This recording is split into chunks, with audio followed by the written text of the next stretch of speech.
Robert Nesta Marley was born on the 6th of February 1945 at the farm of his maternal grandfather in 9 Mile, St. Ann Parish, Jamaica, to Norval Sinclair Marley and Cedella Malcolm. Norval Marley was a white Jamaican born in Clarendon Parish. Norval went by the moniker Captain, despite only having been a private in the British Army. At the time of his marriage to Cedella Malcolm, an Afro-Jamaican, then 18 years old, he was supervising a subdivision of land for war veteran housing, and he was about 64 years old at the time of Bob Marley's birth. Norval died when Marley was 10 years old. Some sources state that Marley's birth name was Nesta Robert Marley, with a story that when Marley was still a boy, a Jamaican passport official reversed his name and middle names because Nesta sounded like a girl's name. Marley's biographer had refuted claims by some cousins that the Marley surname had Syrian Jewish origins.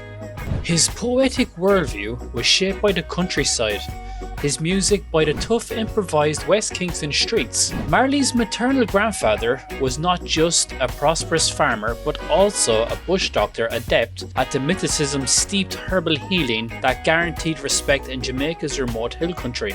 Because Bob Marley's father was white, and because of his mixed racial makeup, Bob was bullied and derogatorily nicknamed White Boy by his neighbours. As a child, Marley was known for his shy aloofness, his startling stare, and his penchant for palm reading. Virtually kidnapped by his absentee father, who has been disinherited by his own prominent family for marrying a black woman, the pre-adolescent Marley was taken to live with an elderly woman in Kingston until a family friend rediscovered the boy by chance and returned him to the village of 9 Miles.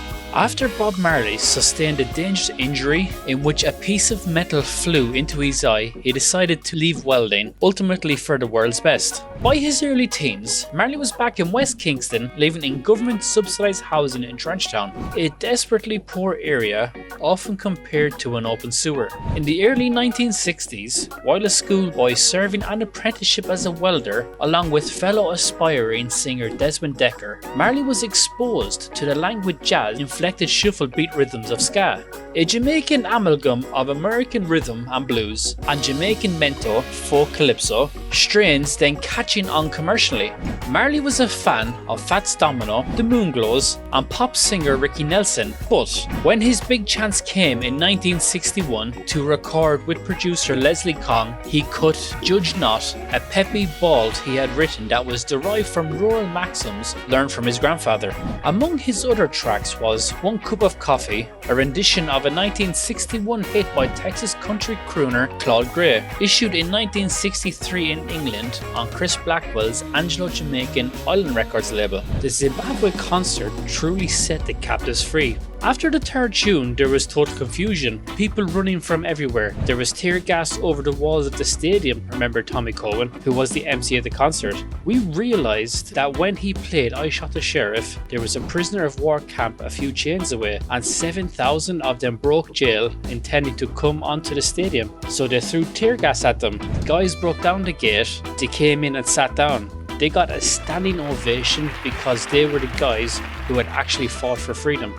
Marley also formed a vocal group in Trenchtown with friends who would later be known as Peter Tosh, original name Winston Hubert McIntosh, and Bunny Wailer, original name Neville O'Reilly Livingston. The trio, which named themselves the Wailers because, as Marley stated, "We started out crying," received vocal coaching by noted singer Joe Higgs. Later they were joined by vocalist Junior Breathwaite and backup singers Beverly Kelso and Cherry Green. During a lean early period in Jamaica, Bob Marley decided to move to America to earn some money. His mother had moved to Wilmington, Delaware, and sent her son a plane ticket. During an 8-month period in 1966, he worked on the Chrysler assembly line and also as a lab assistant at DuPont.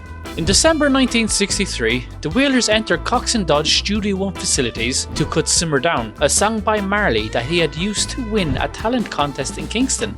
Unlike the playful mento music that drifted from porches of local tourist hotels, or the pop and rhythm and blues filtering into Jamaica from American radio stations, Simmer Down was an urgent anthem from the shantytown precincts of Kingston underclass. A huge overnight smash, it played an important role in recasting the agenda for stardom in Jamaican music.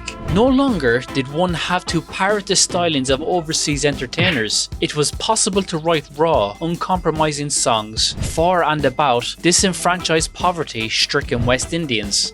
This bold stance transformed both Marley and his island nation, engendering the urban poor with pride that would become a pronounced source of identity and a catalyst for class-related tension in Jamaican culture, as would the Wailers' Rastafarian faith, a creed popular among the impoverished people of the Caribbean who worshipped the late Ethiopian Emperor Haile Selassie I as the African Redeemer foretold in popular quasi-biblical prophecy.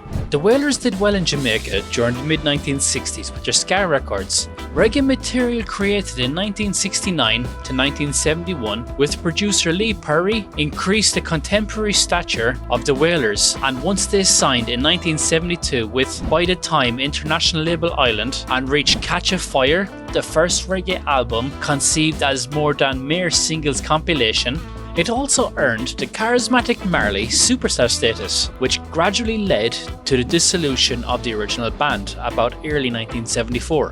Although Peter Tosh would enjoy a distinguished solo career before his murder in 1987, many of his best solo albums, such as Equal Rights in 1977, were underappreciated, as was Bunny Wailer's excellent solo album Blackheart Man in 1976. Bob Marley's pre-fame years were filled with determination and perseverance as he worked tirelessly to perfect his craft. His music was a reflection of his experiences and struggles, resonating with audiences around the world.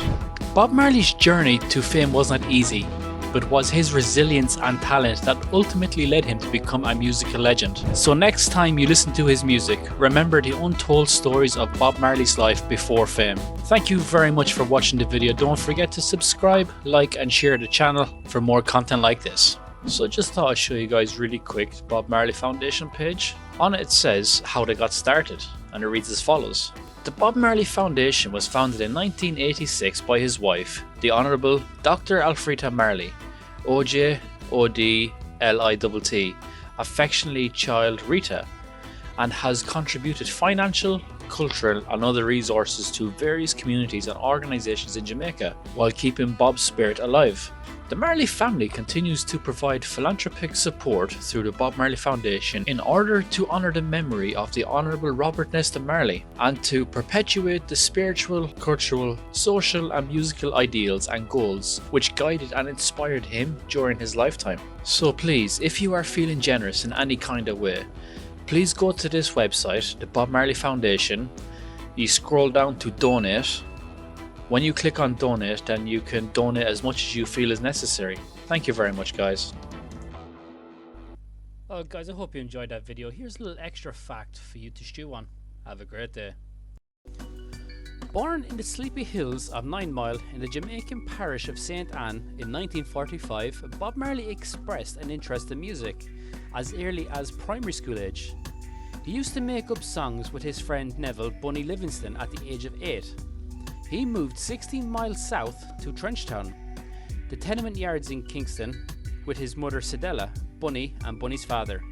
Around this time, Marley began to learn the guitar, inspired by an American R&B he heard on the radio.